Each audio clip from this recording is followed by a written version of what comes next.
Welcome to MONII, episode 5 of season 2. Happy Sunday, everyone. My name is Monica Gomes and I'm part of MONII team. Today we are going to have our 15 guests. And since we started our live talks really last October, and guess what? We're already in the middle of season 2.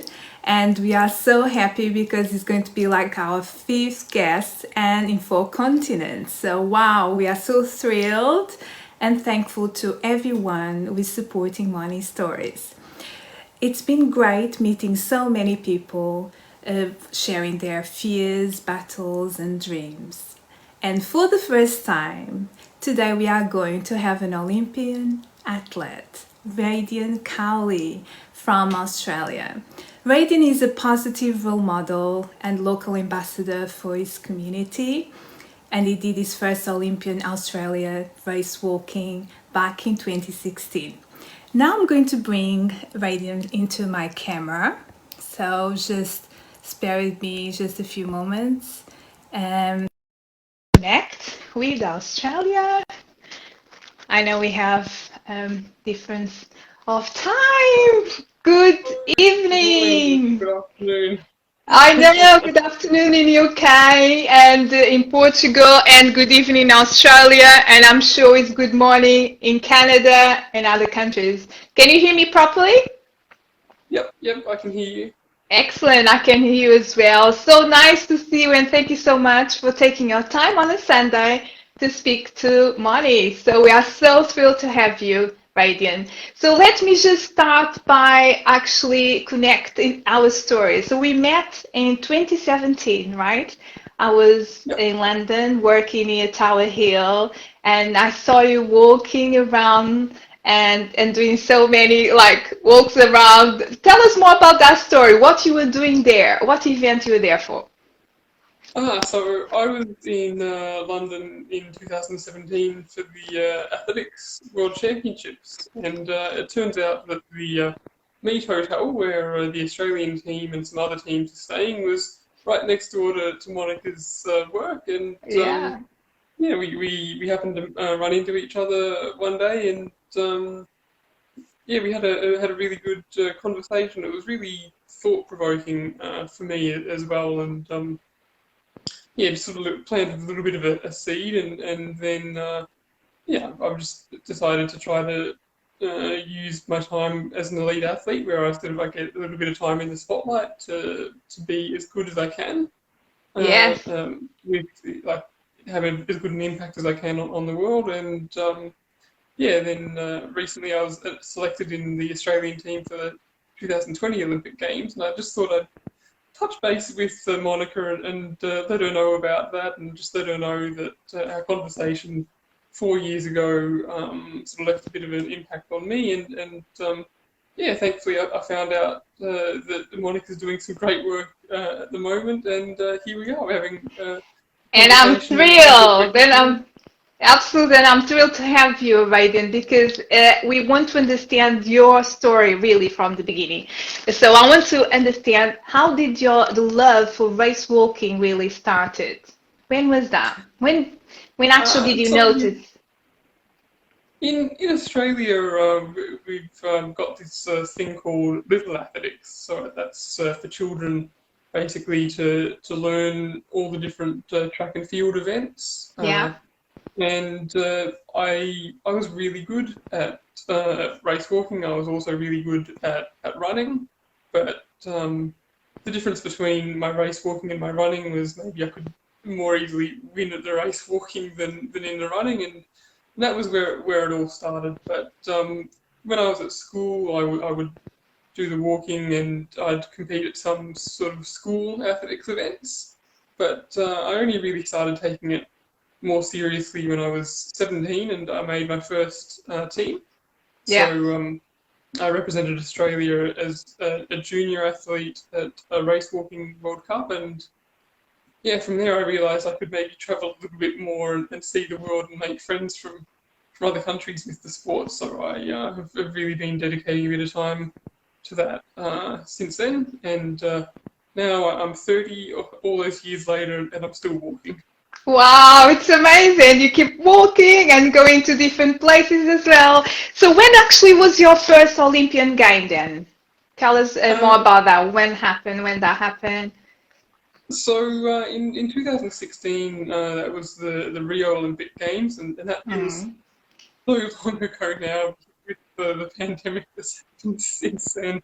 Uh, and I just had finished studying at university in 2015, and I was a little bit sort of touch and go. Will I make the Olympic team? Will I not make it at that stage? So I thought, okay, well, I've got 1 year. That's putting a lot of effort and do my best to qualify. And fortunately, I did in the 20-kilometer event, and yeah, it was sort of at that point, it's like, wow, maybe I really am like a settled, like an international athlete. I can make a few more teams, and yeah, it was great. My family was able to come over to Rio and watch me race. Wow. My brother and my parents and my girlfriend at the time, she wasn't able to come over and watch me race, but we had a nice big holiday afterwards in Ireland and the UK, and yeah,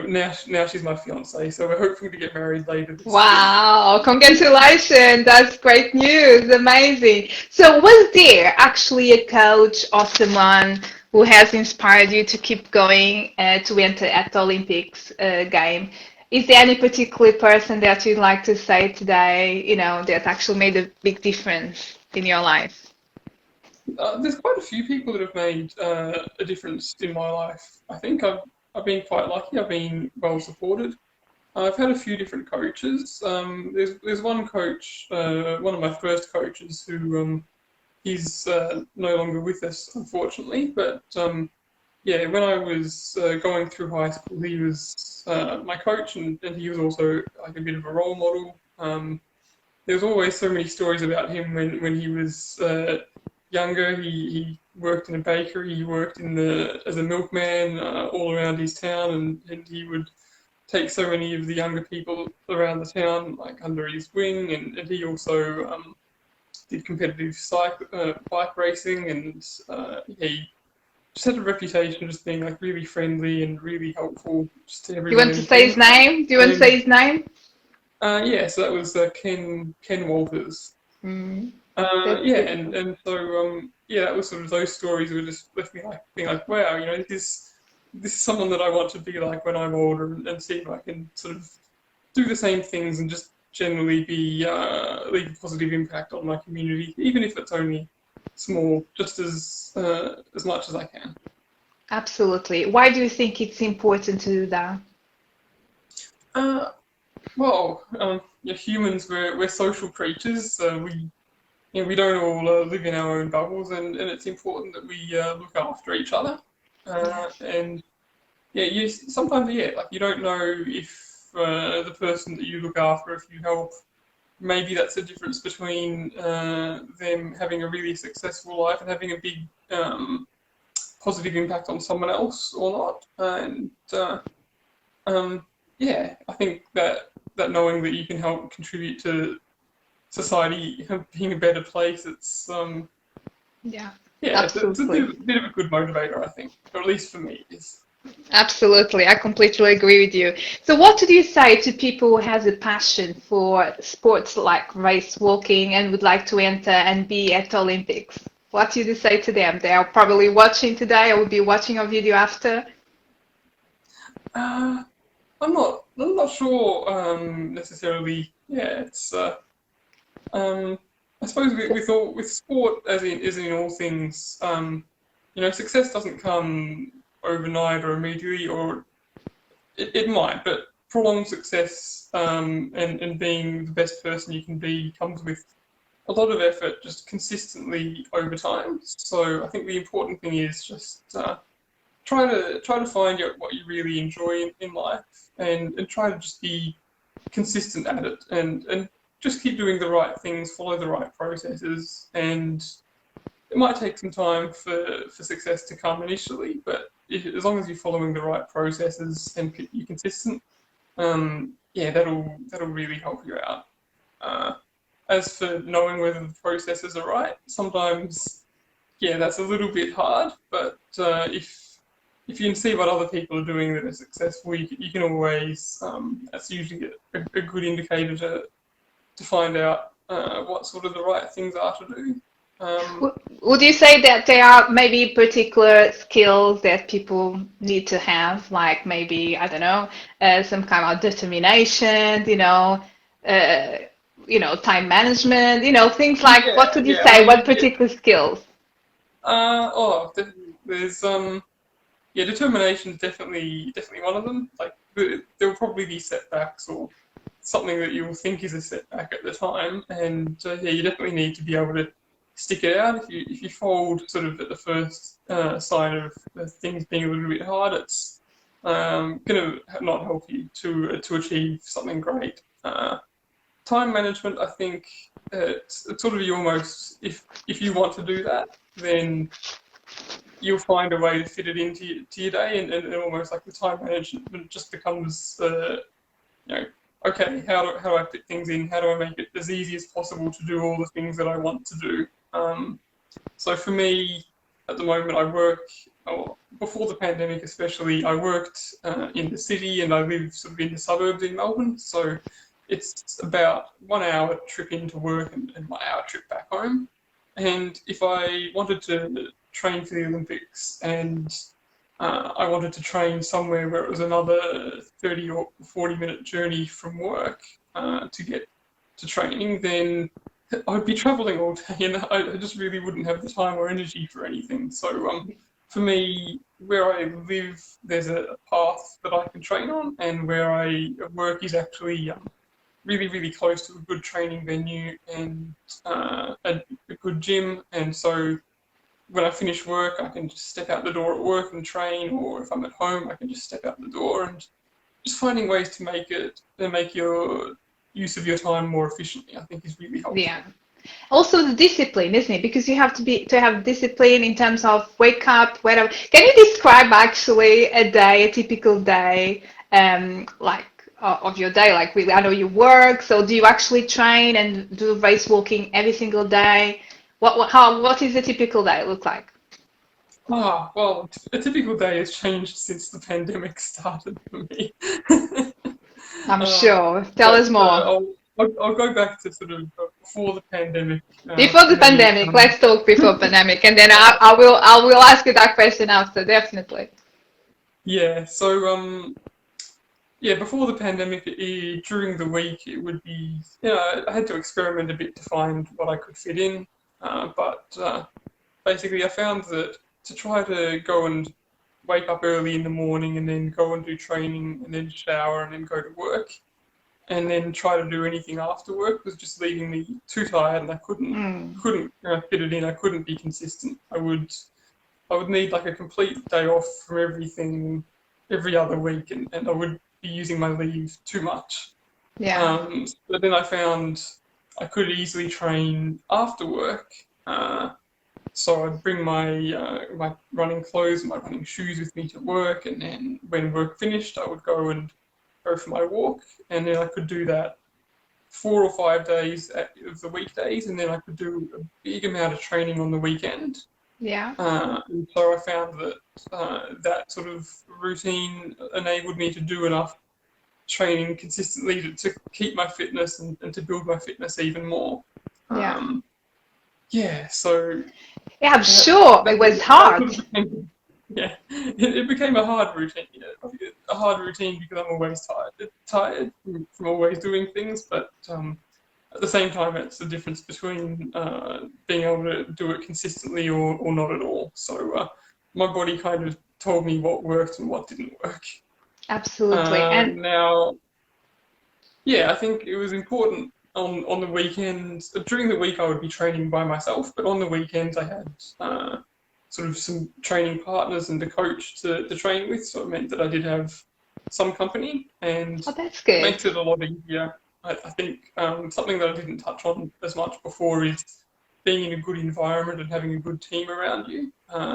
Certainly makes it a lot easier. You don't have to do everything by yourself. Yeah, it's good if you can do it by yourself, but it's always easier to have some support Absolutely. from people. Whether if it's your mum or your dad riding on a bike with drinks, or if it's your coach, or if it's a training partner. Yeah, that environment makes a real difference. So finding a way to build that supportive environment that allows you to be consistent and do all the right things, I think is really important. And what the right environment is for people will change, or it depends on who they are. But Yeah. knowing what you need to do and what you need to build, I think helps you, because you'll figure out when it's right. Like, you'll know it's right. Absolutely. I think we all know what is right for us, and you need to listen to your body, you need to listen to your mind. And I think I really love what you touched, that point that you don't need to do everything by yourself. If you actually have some support of your friends or family, just saying, keep going, Radiant, let's go. I think really motivates you. And that is about that, is really wake up and do another day. So now, what were actually the struggles and challenges about being an athlete during this pandemic? Because I know things have changed. I've just read something about Nelson Évora is our Olympian Portuguese world champion, and he said that he used his garage to train and to make sure that he could keep going. What was that for you? What did you do?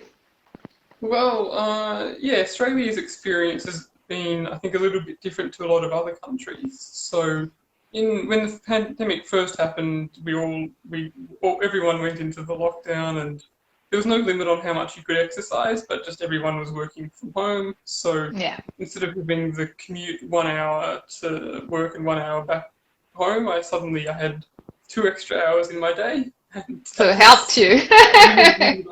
so I could do training in the morning, I could do training in the afternoon, and I still had time to go to sleep and have a good sleep. So yeah, it was really, So actually really worked nice. for you, right? Yeah, but then later in the year, most of Australia is opening up again, and then Melbourne, where I live, had a big outbreak, and we went back into lockdown, and it was a really tight lockdown. We were only allowed to exercise for 1 hour each day, and so I got a treadmill. Was my sports institute? No one could use the treadmills because they weren't allowed to leave their house. So Oh no. before this lockdown came into effect, they were delivering treadmills to lots of people, including me. And so I could exercise outside for 1 hour during the day, and then any other exercise that I wanted to do, I would go on the treadmill, because I think it's important that whether or not I'm going to the Olympics, that I still have to follow the same rules as everybody else, Yes, and of set a course. good example. And so yeah, I don't very much like being on treadmills, but I will do my part, and I did. And then yeah, also in my garage, I would be lifting some weights and doing some gym in the garage instead of going to a gym. So yeah, that was a bit of a challenge. Another challenge this year has been a few times we've tried to schedule some races in Australia. We've got race walkers in many states around Australia, but if one capital city or a state has a bit of an outbreak, all the other states close the border to them, and you can't travel interstate. Absolutely, yeah. Yeah, it's a little bit like I guess the same as if in Europe, if suddenly you can't go from France to Germany or Yes, to England or absolutely. anything like Yeah, yeah. that. We have that in UK So here as well. Yeah. yeah, so we've had a few times races have been postponed or cancelled, or I haven't been able to go to a race because I haven't been allowed to travel, and that's been a bit of a challenge. So Yeah. instead of usually we would plan a season, I would know most of my season already the year before I do it, and now I have to just plan maybe 1 or 2 months ahead, because you just don't know what's going to happen any further than that. There's no point planning Yeah. it. And yeah, for me, I like sort of being in control and knowing what's going to happen. Yeah. And so it's been a real challenge for me to shift my mindset and just accept that I can't control a whole bunch of things and just focus on what I can control. But I think I've got through it okay. Of course, of course. Do you think that actually during this pandemic it really had the impact on your mental health in terms of not being able to see as many people? And actually, do you think that as well for other athletes as well, that the mental health as well really brought something during this pandemic? I think for me, my mental health has been good throughout this pandemic. That's good. I really like socializing. That's one of the reasons why I like my sport. But yeah, I've really enjoyed the extra time with my fiance. Exactly. So actually was a time to stop and doing other things as well that you enjoy, right? Yeah, but I think on the whole, I've got through the pandemic really well. But I understand, yeah, for lots of athletes, it's been really difficult for them. I think some of that just comes down to mentally how do you approach things, and I've just tried as best I can to stay positive and to give myself like a positive mind frame. Do I see it as an opportunity, and what are the things that I'm gaining from this, from the different changes? And yeah, if you look for things to be positive about, usually you can find them, but you definitely can find them if you try to look for negative things. So I just don't bother to try and look for I that. agree. I agree. Look at the bright side all the time, right? Right. So Melbourne is the sporting capital of the world. So why is that? Because I know that so many athletes always, involving different games. Do you think that actually influenced your choice to pursue your path? Maybe. I think Melbourne likes to call itself the sporting capital of the world, and I think one of those things is you keep repeating it often enough, and everyone just believes it's true. But we have, yeah, so many sporting facilities. We have for football, for Australian football, all sorts of other sports, and just yeah, growing up and there's always sports around. I think it's good for giving you options for when you want to be active. But then also, particularly as you grow up, it can become easy to watch sport but not play sport. So sometimes, yeah, I think it's important for Australians just to know that being active and getting outside, it doesn't have to be a big, like rough sport that they put a lot of time into it, as long as they're enjoying it. And yeah, I think definitely it being in that environment, being in that culture Helped as well, isn't it? the sport of being sporty and being outside, I think, yeah, it's helped.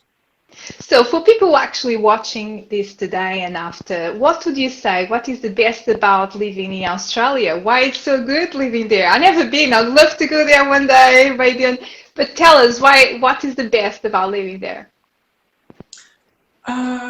What did you say? I don't know. I think in Melbourne usually we complain about the weather a lot, so I'm not sure if I can say Do you? the weather. So there is different parts, of course, but overall, you complain about the weather. I'm sure it's not like London, Yeah, is it? Melbourne is changes. The weather changes a lot, so we can have like a really sunny day, and then in the afternoon it's just windy and rainy. Sometimes we make that joke about 4 seasons in one day. Oh, that's good. Apart of But, that, do you think Australia overall? yeah, no, I think just Australia.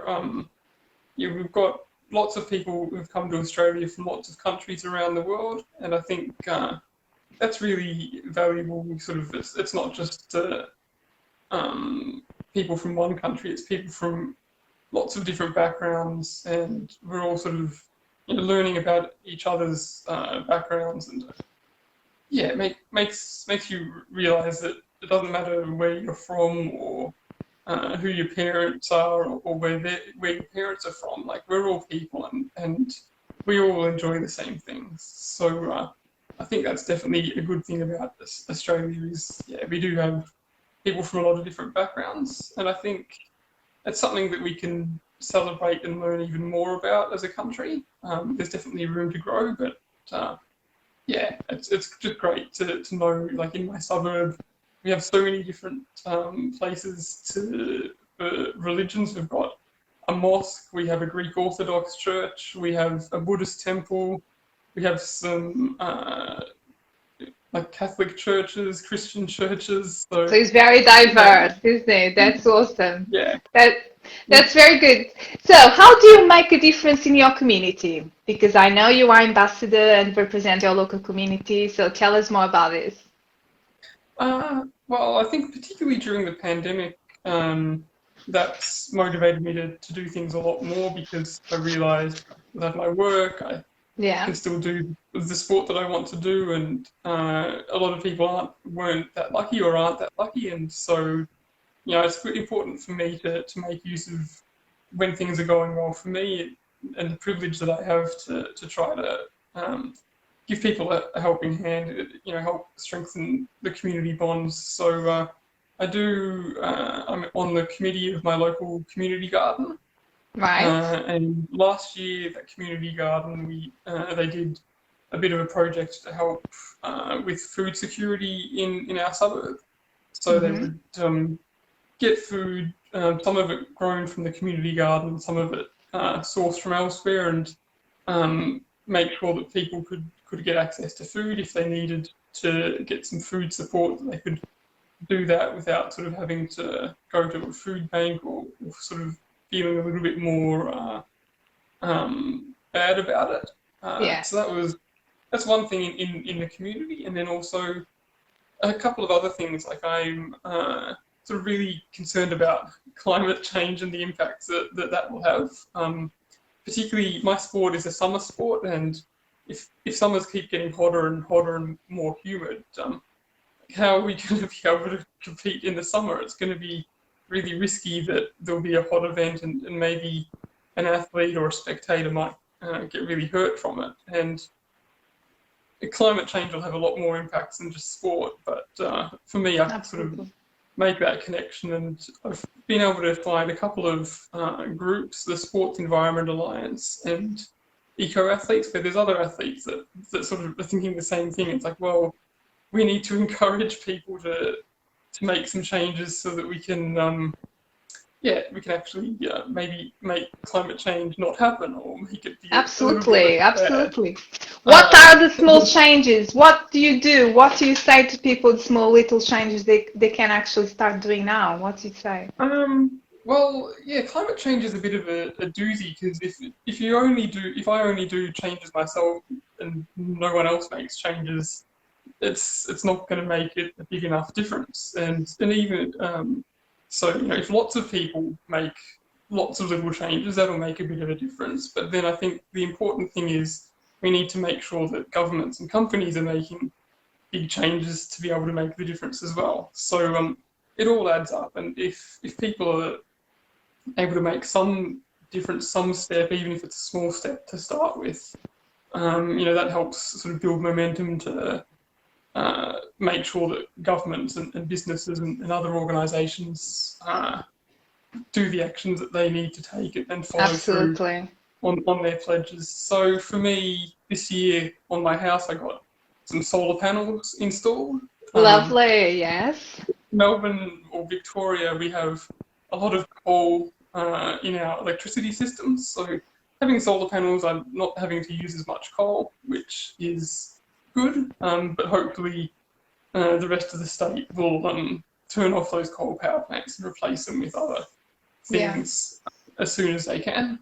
I compost my food. So at the community garden, I go and drop off my food scraps and it gets composted. So instead of going into the landfill, the food scraps that are going and having like a practical purpose, which I think is useful. Absolutely. But I've got a few other actions I think that I can take. I haven't been flying very much in the last year and a half, but we're looking to get an electric car and replace our petrol car with an electric car when we can, and also to change our gas stove and our gas hot water to electric and induction when we can. So those are some steps that I'm taking like in my own personal life. But then I also realise that talking about it and trying to get sporting clubs and my local council and my local state to take action is really important as well, because I'm only one person out of 7.5 billion people on the planet, but there's only 200 countries No, in the you're world. doing amazing. You're doing amazing. And what can you say to people watching MONII actually want to do something for their local community? Where they should start? What can you say to them? Well, I suppose particularly when it just comes to your local community, think about the things that you enjoy doing and that you already know how to do, and think about how you can sort of combine them or use them in a manner that might service a community need, Yeah, and see if there are other groups out there that are already doing something similar. If there's already a group out there doing something similar, you can join them. You don't have to reinvent the wheel. absolutely. And you might be able to help them grow and get and have an even bigger impact. When it comes to taking like climate action, for example, there's definitely some small steps you can take yourself, replacing old light bulbs with LEDs. If you can afford solar panels, then doing that. If you can compost your food, if you can grow some food at home, even whether that's Absolutely. In fruit a little food or garden vegetable or garden. somewhere, yes. It doesn't matter if it's a small step to start with. As long as you start taking a step, it's like a race. Like for me, in a walk race, I will be walking 50 kilometers in Japan in the Olympics. I can't take one 50-kilometer step. I'm going to have to take 50,000 1-meter steps probably. So as long as you take that Absolutely. first step and you keep taking steps, you'll get there. Absolutely. I love that. One step at a time, and we can't wait to see you there as well. Let's talk now about fears, Rhydian, because I know, do you have any fears? And if so, what could you say there? I think I probably touched on that a little bit earlier. I don't know if it's necessarily a fear, but I really like feeling in control of the situations, and at least having like some amount of control. Like I just really don't like feeling completely out of control. And so I see. with the pandemic, I know that some people didn't feel in any sort of control because things were just changing, and things that people used to take for granted suddenly weren't happening or couldn't happen. Absolutely. Yeah.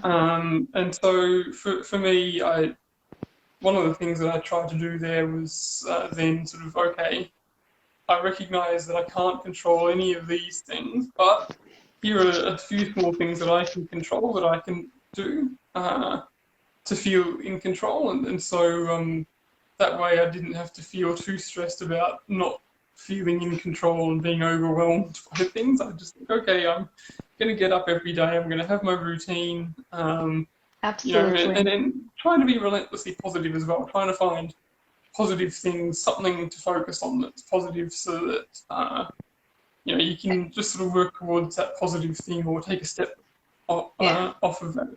And look what you can do now, even if you don't have control of so many other things, but what yourself can do now, right? In that particular time, and make sure that you feel better. Yeah. And Yeah. again, I think I've sort of been coming from a really privileged place. Like I'm really lucky with my upbringing, and again with this pandemic, still had work. I could still do the exercise that I wanted, even if I couldn't do it with anyone else. Yeah. So for other people, maybe if there's some more things that are a bit tough, it gets a little bit more difficult. But I think as long as you're looking for that positive thing, and you're looking at, okay, what's something that I can control, and you control what you can control, and you just accept that you can't control anything else, I think that sort You'll of be puts you on good. the right path. Yeah. Absolutely. So what is next for you now? Tell us more what you want to achieve still in your life. What is the next goal? Just remind us what you want to achieve next. What I want to achieve next is probably really specific at the moment. Yesterday, a cat decided to walk into my house. Oh my God, I saw down your post. I That's amazing. So you should wonder. adopt a cat. I don't know. I would on the weekend, all of the vets are closed unless it's an emergency for a sick animal, and the cat was really healthy and it's really friendly, and I just want to go and hopefully it will have a microchip, and I just want to be able to go and find where the cat came from so they can have their cat back, because they're probably missing their cat. I'm sure they do. I've got a cat myself, and I tell you what, if it disappears, I feel like, oh my God, I'll be so upset and lonely. So that is what you want to achieve, definitely. In terms of your race walking, what you decide?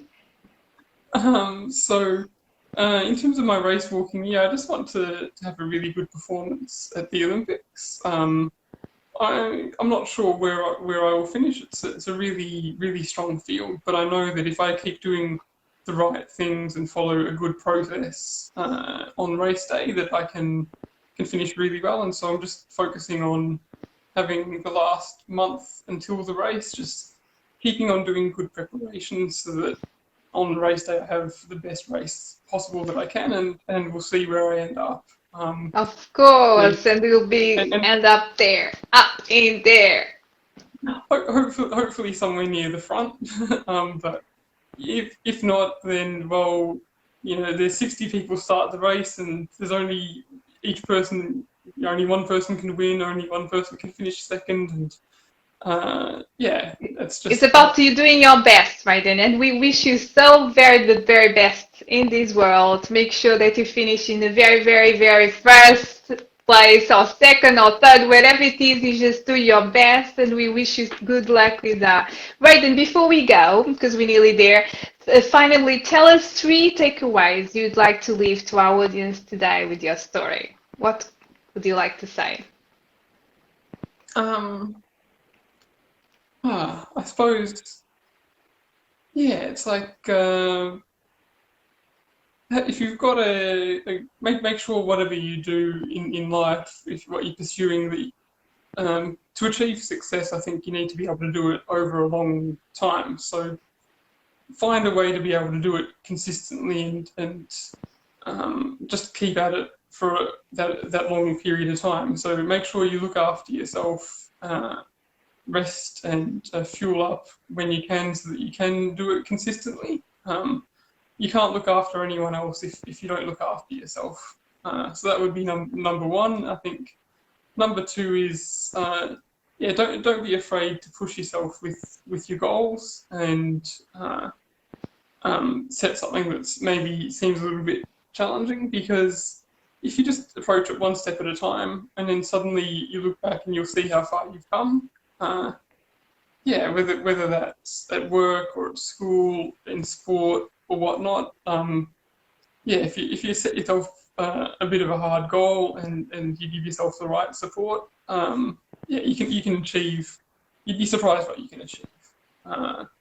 And then appreciate the journey, and make sure that you look after others, I think, along the way, and help them on their journeys.